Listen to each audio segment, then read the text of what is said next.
You don't need a huge audience to sell on Instagram. I've seen accounts with less than 500 followers succeed, and today I'm showing you how to do the same. I'll walk you through how to set up an Instagram shop, create and sync a product catalog, optimize your profile for sales, and craft a winning content strategy.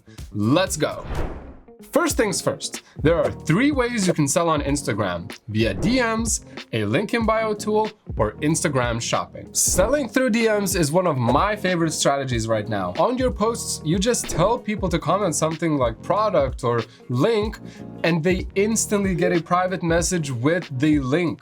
This is all automated through comment to message automation tools like ManyChat or Creator Flow, and works very well for time-sensitive promotions, affiliate marketing, and product launches. Really, DMs have very high conversion rates. The link in bio is like a central hub where users can access multiple links from a single profile URL. Hostinger actually has a super cool link in bio feature with built-in SEO, analytics, and marketing integrations, so you can fully customize it and track what's working.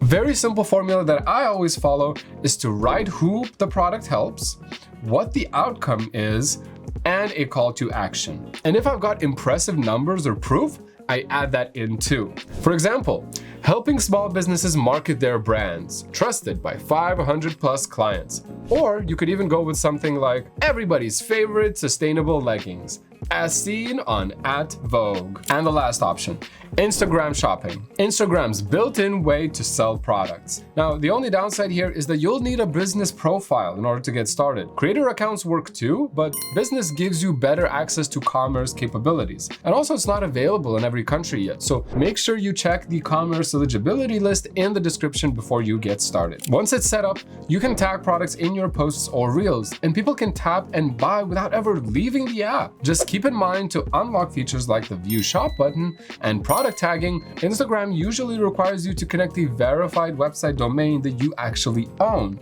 so it knows that your business is legit. That was legitness. Because you can grab a domain, build a clean landing page fast, and get it verified through Meta without jumping through a million hoops. The thing is, you need to submit your account for approval. It usually takes anywhere from 3 days to 2 weeks, but sometimes it drags on even longer than that. I personally had shops approved in 48 hours, and I've seen others stuck in review for over 20 days with zero explanation. And rejections can happen for small things like your domain not being verified in Business Manager, your website not matching your content, or just having a brand new account with no real activity yet. Meta doesn't have a real support line, so my personal recommendation is apply earlier and double check everything. If at some point you want to check your shop status, just go to your Instagram profile, open the menu, and look for shopping. If you can see it and tag products, you're good to go. If it says set up Instagram shopping, you're still waiting. The next step is setting up your catalog. This is what Instagram uses to show your products in posts, stories, and the shop tab. So everything starts here. Now, some e-commerce platforms let you connect your store to tools like Meta Commerce Manager to help manage and sync your products more efficiently. But you can upload everything manually, which I'd recommend if you don't want to display all of your products on Instagram for whatever the reason. Also, something to keep in mind, sometimes the auto-sync fails and your products don't show up on Instagram.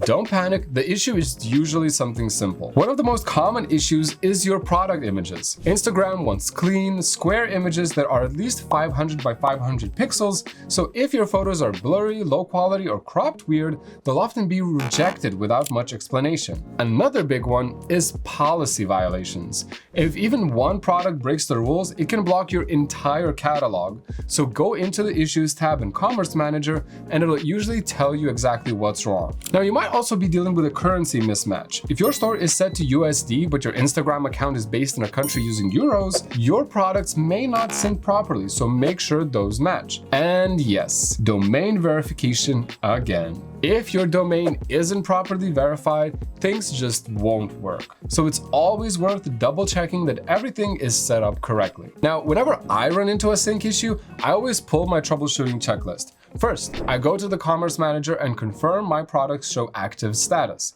If they say pending review, I know I'm just waiting on Meta. Then I click on the Issues tab where Meta hides error messages and I fix what I'm told to fix. I also force a resync from my store. I disconnect the Instagram sales channel, wait 5 minutes, and then reconnect it. Most of the time, the most common culprit is the Instagram sales channel being accidentally toggled off in the dashboard. I've done it myself, even more times than I can count. Now, once your products appear in Commerce Manager and you can tag them in a post, your catalog is live. You'll just need to test it by creating a story and tagging a product sticker. If it works, you're synced. You're not done yet though. You'll need to track when someone clicks a product tag and lands on your website. So before you launch, make sure a few things are set up properly. Your website needs to be published, your Meta business page needs to be active, and your site should have a cookie banner enabled so tracking works correctly. Then you can create a Meta dataset, which is what Meta now uses instead of the old Pixel setup. Copy the dataset ID and add it to your website integrations inside Hostinger Website Builder. And once everything's connected, you can verify that it's working with the Facebook Pixel Helper Chrome extension to make sure events are being tracked correctly. Now it's time to turn your profile into a sales funnel. And you can do this regardless of the sales method you're using. Start off with your pinned posts. You get 3 slots at the top of your grid, so use them strategically. For the first pin, add social proof. Whether that's a testimonial, a before and after, or a review screenshot, it's all to build trust. For the second pin, include your most popular or most profitable product and tag it so people can buy without scrolling. And for your third pin, include a current offer, a promotion, a bundle, a new launch, and then keep it updated so it always stays fresh. Now, think of your story highlights as the personal pages of your shop, like the parts of the website you'd want people to see. I usually set up highlights for reviews, which show real customer feedback, FAQs that answer shipping, return, sizing, or just regular common questions, and how it works, a quick walkthrough of the product in action.